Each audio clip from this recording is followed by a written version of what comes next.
Welcome to Your Thoughts, Your Reality with Michael Cole, the podcast that shines a compassionate light on the journey of veterans battling through life's challenges.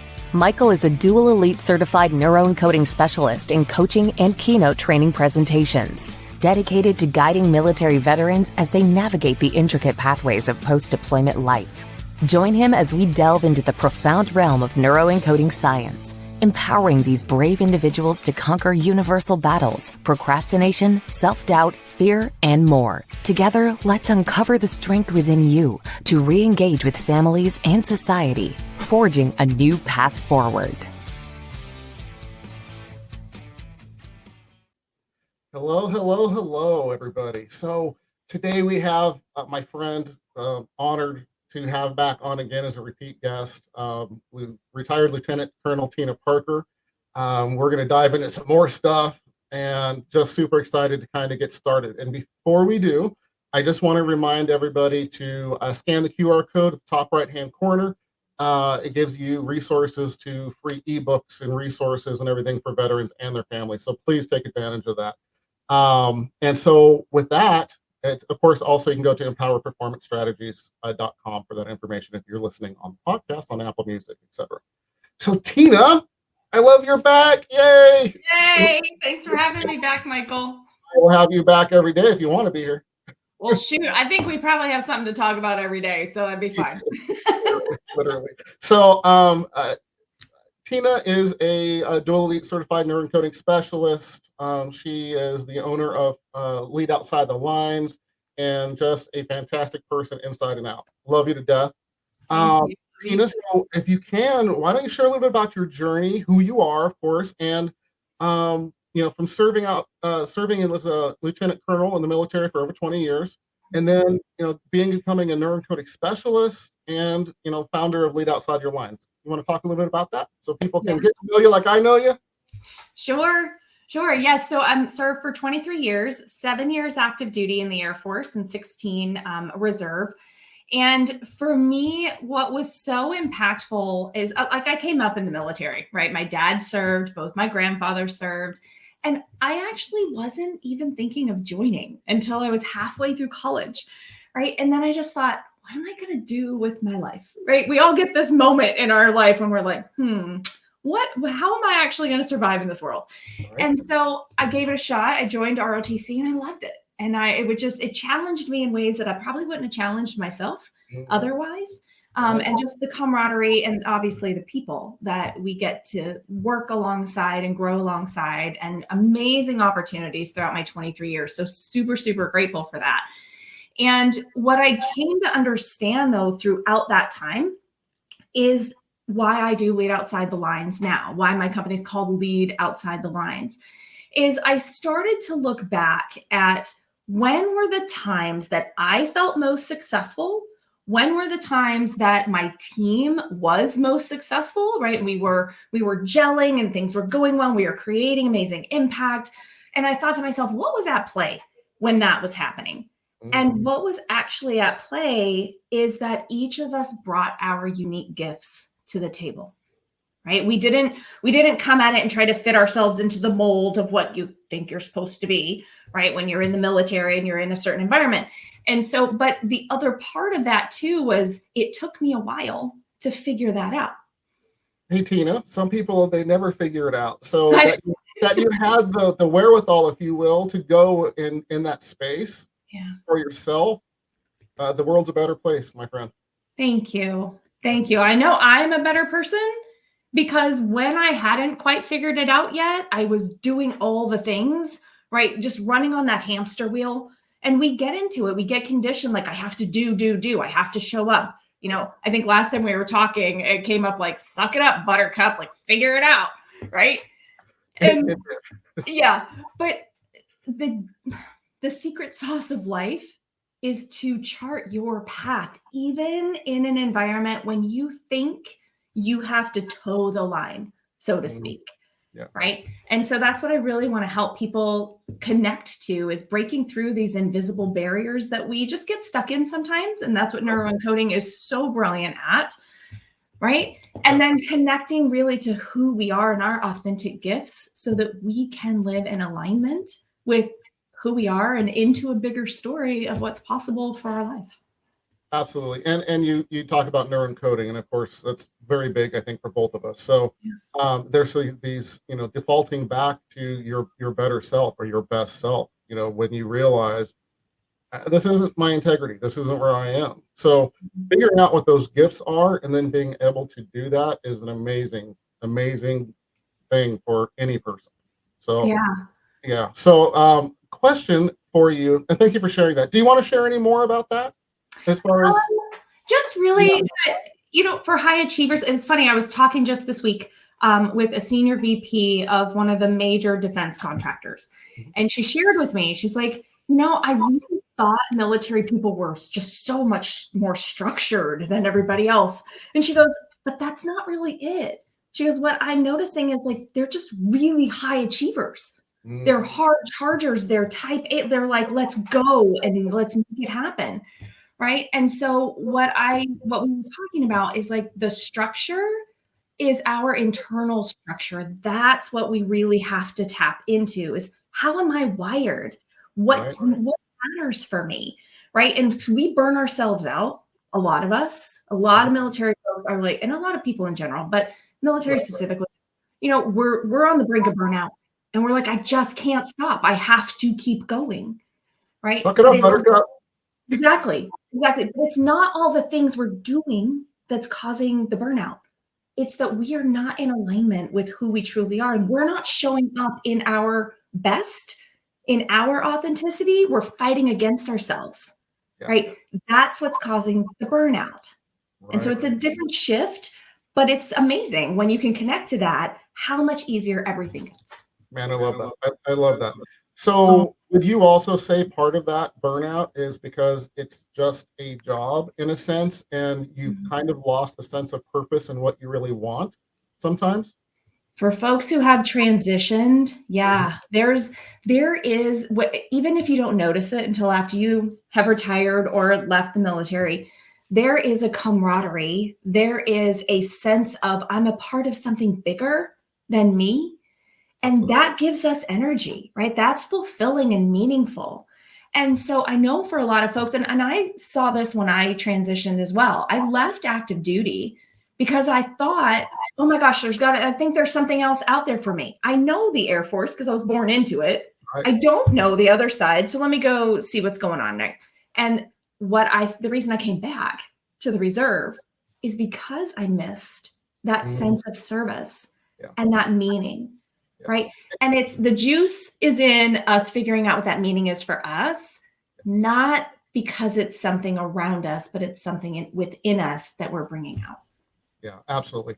And I think I'm going to just add is when you find it and you have the skill sets and leadership and all of the stuff that the military conditions and or is already inside of you, look out because the fire can burn down the world, right? Yes. I mean, look at Tina Parker. Powerful. Yes, absolutely. So thank you for sharing that. Truly, thank you. So it leads us right into something else I want to talk about, that the transition challenges, right? And this is my focus, right? Is, based on your experience, Tina Parker, what are the most common challenges veterans face and or you faced? Because I know you're real and you'll be vulnerable and talk, right? That's what we do. Transitioning from the military to civilian life. And how does sometimes neuroencoding potentially help address that? Oh my goodness. It's everything. And I'll share with you from the time when I transitioned out of active duty, coming straight into the civilian life. I wasn't a part of the reserve or anything else. And I think we touched on this last time, but I left partly because I just had this vision that I wanted to work for Center for Creative Leadership, right? Leadership's always been in my blood. And when I walked into the building of Center for Creative Leadership here in San Diego area, I was excited until I saw like PhDs on the wall and all of these accolades that I did not associate myself as having, right? At the time, I was 7 years active duty, which means I was a captain when I came out, right? I was in my late 20s, early 30s. And I thought, well, who am I? Like, I haven't done anything. This is part of the issue that I see with a lot of veterans is we just do our job.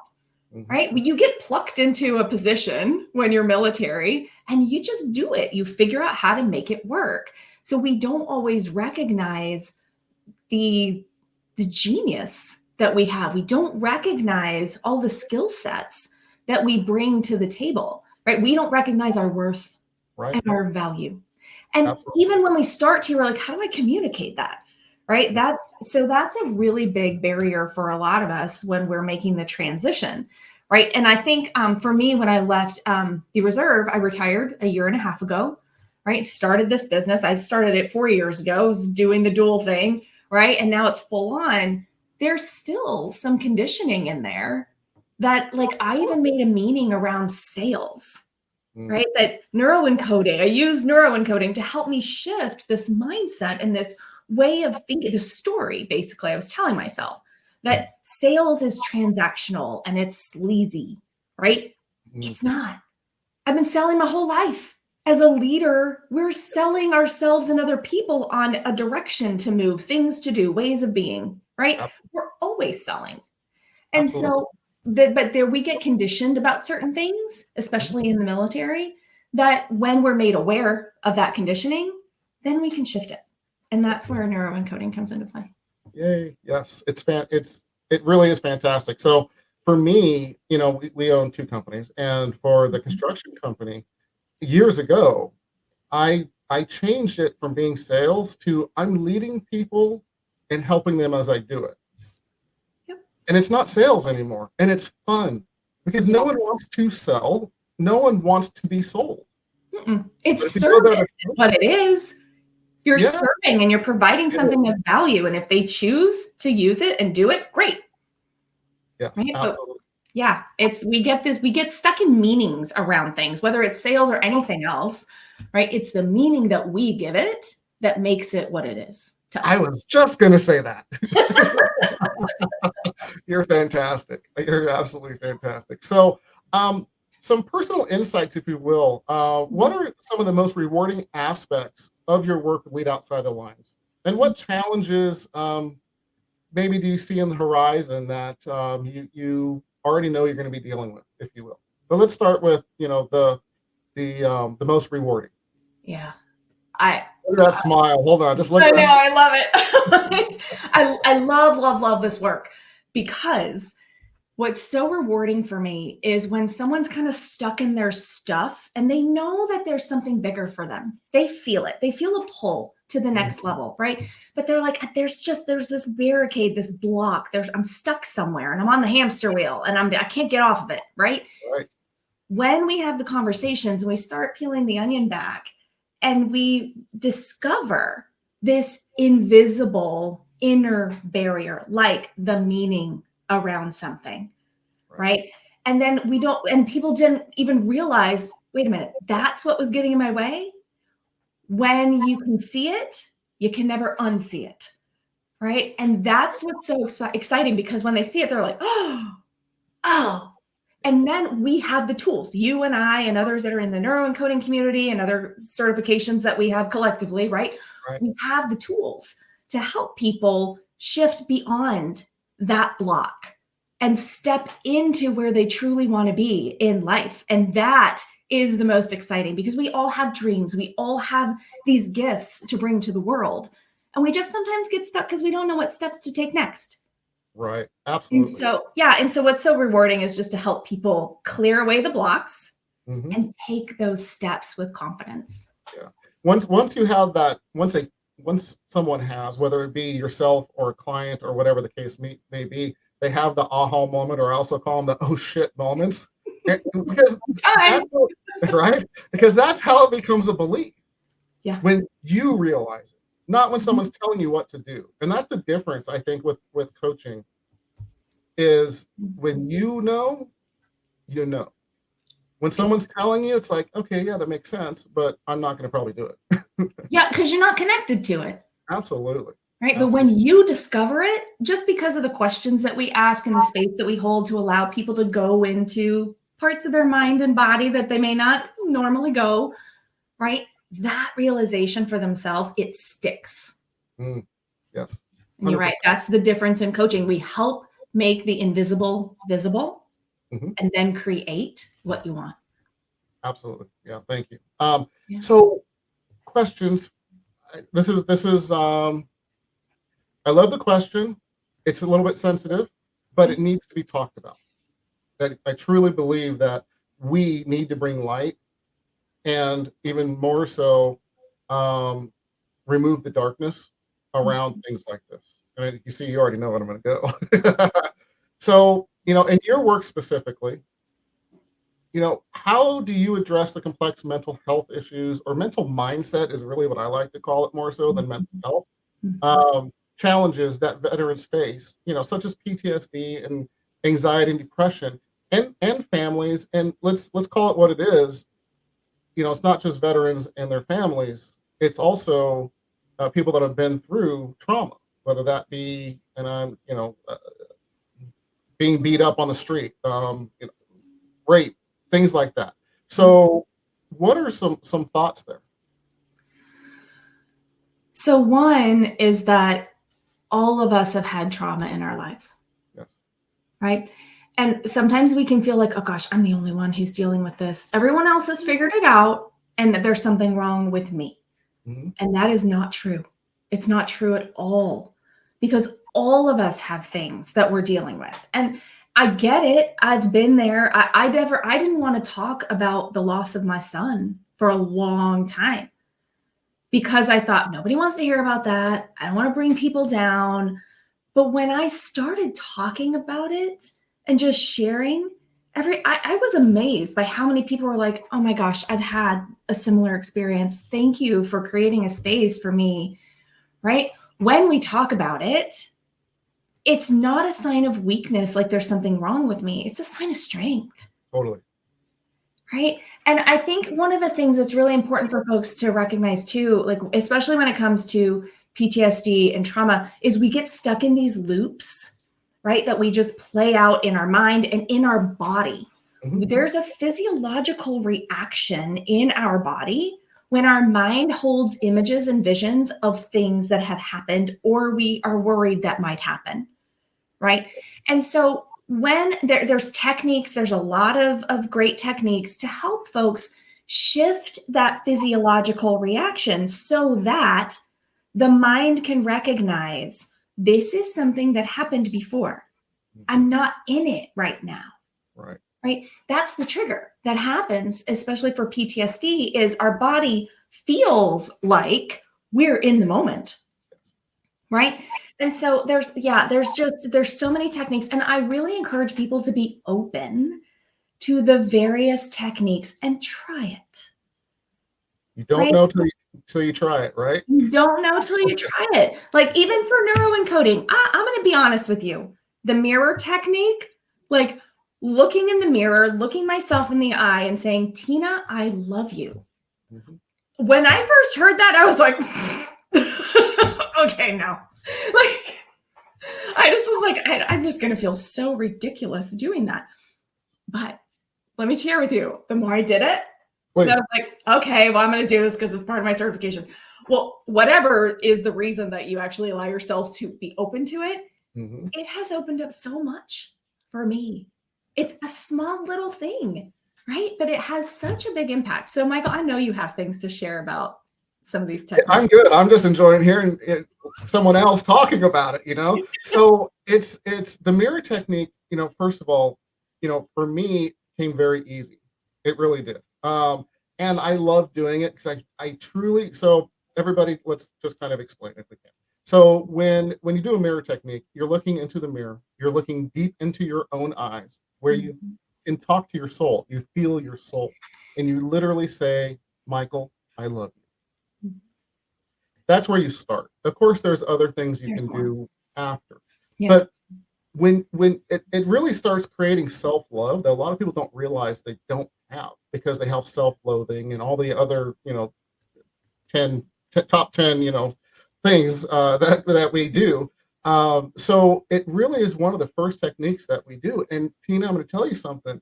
It is amazing how many veterans, civilians I have found struggle with doing that. Yeah. Until they do, and then they love it. Exactly.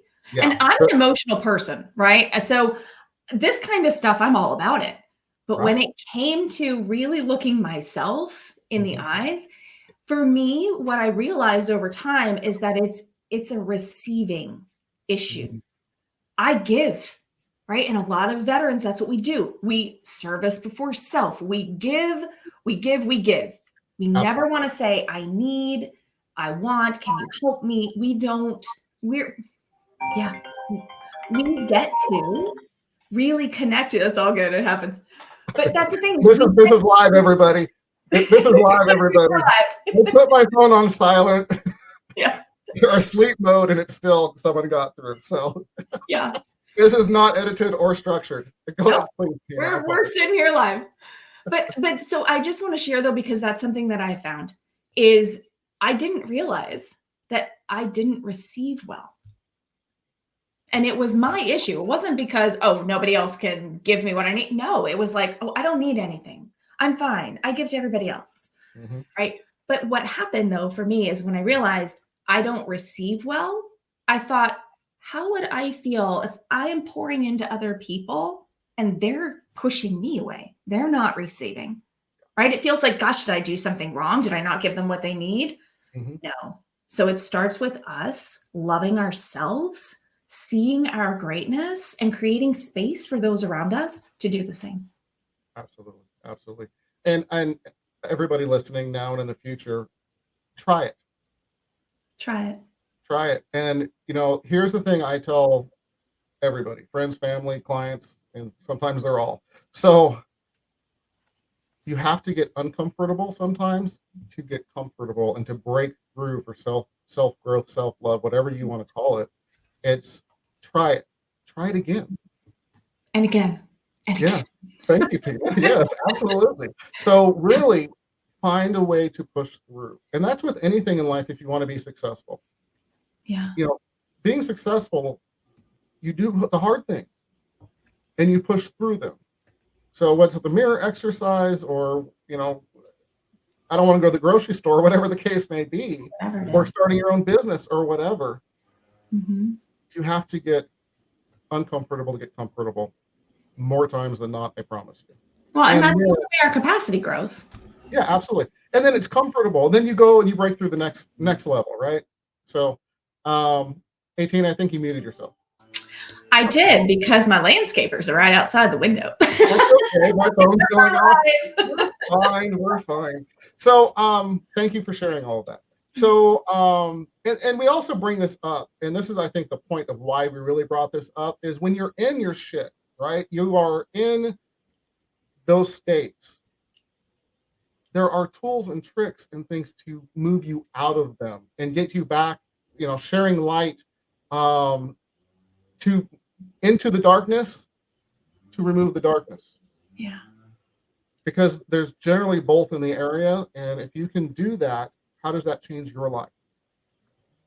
Oh, that's got to chill. That was good. Exactly. Well, and that's the thing. And there's always a way. If you try one thing and you're like, yeah, that's not for me, Yeah. try it again just to make sure. Because if it's unfamiliar to you, it's just going to feel uncomfortable just because it's unfamiliar, not because it doesn't work, not because of anything else. So try it. And if over time you're like, yeah, no, really, I like that is not aligning for me. Cool. Let's try something else. And there are so There many are other things. infinite possibilities. Yeah, it's funny when you hear somebody say, "I've tried everything." Have you? No. You tried everything, and then when you start talking to them about it, they're like, "Yeah, I've not tried everything." Right. Like, oh, well, not that. Oh, Yeah. not that either. Like, okay. Absolutely. And the cool thing I just want to bring up really quick is when you push through something and it becomes comfortable. For me, doing this podcast, I've never done anything like this before, right? The Yeah. first one, I was, wanted to throw up and everything else. And because it was uncomfortable, but I was pushed myself through it. And now they're so much fun. And I look back and I think and I go, wow, why was I nervous? Why did I go through that? And it's just part of the growing process. So with these things, again, like Tina said, try it a couple of times. If not, there's another option. Reach out. Reach out to Absolutely. somebody. We have infinite possibilities. And we have a plethora of techniques Oh, to yeah. use, right? And I think one of the things that holds us back, people in general, and from the conditioning of being in the military, is fear of failure. And we don't even want to say it's fear. We just want to say, I don't fail. Yeah, we all do. Right. Yes. And if we can shift this, like I have a hard time answering like in interviews and stuff. And they're like, what's the biggest failure you've ever had? Oh, we've all had that question. I've had a hard time answering it, not because I haven't failed, because goodness knows all the time, but I don't see it that way.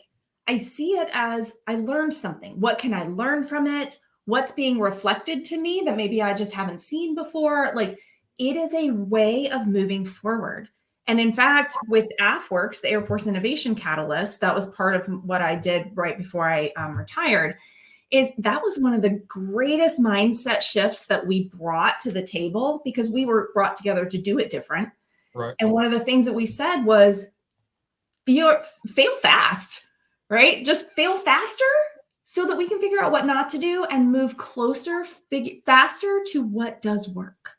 So what you're saying, Tina, is when you fail, you actually learn faster? Is that what you're saying? Yep, that's what I'm saying. So if you can define it differently, it's the definition we give it, right? That's it. Whether it's a good or a bad thing, and why you see successful people out of the same household with similar experiences, some are, go down and some thrive, right? It's the definitions we give that experience. So what if we did that and you thrived? Exactly. It's red light, green light, right? We tend to go to red light first. Oh, what if this happens? What if I fall off the stage when I'm speaking? What if I sound like a moron, right? But what if you touch somebody's heart who really needed to hear what you had to say? Mm-hmm. Right? What if you change a life of somebody that you don't even know? Yeah. Like, we'd always get to connect to the green light. What if? Because our brain will naturally go to the red light just because it wants to keep us in that comfort zone. Yep. Right? That's it. Like, there's nothing that you are not prepared for. Right? And this is something I want to just share with people is if there's something in your heart and you're feeling called and pulled into a space to do something and you're feeling the resistance to that and the fear, the resistance is not because you don't have what it takes. It's not because you can't do it. It's because it's unfamiliar and your brain is like, oh boy, I don't know what's on the other side of that. Let's not go there. Yeah, exactly. So thank you. Fantastic. So let's continue kind of this trajectory, right? Breaking through and moving forward. What are some success stories, whether it be yours or someone you work with, that you're most proud of? Let's see Tina with a smile and glow. There it is, that fast. So, that didn't take long. I know. Give me the beauty is of what we do feels amazing, right? So give me a quick story maybe of one of those success stories. And again, it can be yours, it can be a client's. Please keep their name confidential. I won't say names. And I'm just going to share a couple of them real quick because everybody has their own stuff that they're going after, right? And one of the things that's so powerful for me is one of my clients, he's an expert in a certain area, but he wasn't talking about it. And he really wanted to. He was like, I can make a difference over here. And what we uncovered is that he had a belief that people who talk about themselves and what they're really good at are jerks. And he's not. And he didn't want to be seen as that. And so when we could uncover that, then he was like, oh my gosh. And I said, okay, let's shift this. You're not talking about how amazing you are. You're talking about how you can help somebody with an expertise that you have. You've been in the trenches, man. You've done it. Right. Like, save somebody else the pain of having to go through that. And he was like, got it. So then we shifted how he talked about it. Within 2 weeks, 2 investors came out of the woodwork and were like, we're with you. Let's do this. They created this entirely new holding company. It was amazing. So never would have happened if he'd gotten stuck in those beliefs, right? Another one, we were shifting some of these, I call them saboteurs or the thieves of our dreams, right? These things that get in our way. And she literally lost 30 pounds and had the best revenue year of her entire business just from uncovering those things that were getting in her way, the invisible barriers, right? And shifting them. And it wasn't that hard. That was one of the things she shared with me. She goes, I thought this was going to be like this huge mountain I had to overcome. She's like, but it wasn't. It was just these little things. And then Right. another one of my folks, like he created 5 hours in his week. And this is a super high level achiever guy, like runs a business, like is super high level. And he was like, there's no way I can be more productive at work and spend time with my family. And I was like, give it a try. Let's check this out. Right? Try it out. He's like, all right, I trust you. And literally, he's like, oh my gosh, I have 5 hours to spend with my family. I'm now coaching my son's little league and I'm getting more done at work. Like, this is insane. And I'm like, yeah, there's short, little, small shifts you can make. Yeah. And we say it all the time, those little 2 millimeter shifts, right? You're steering the ship to a certain destination.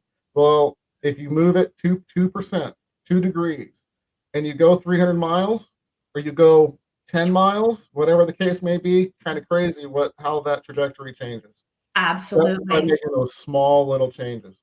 So yeah, and celebrate those small changes, right? We say celebrate to elevate.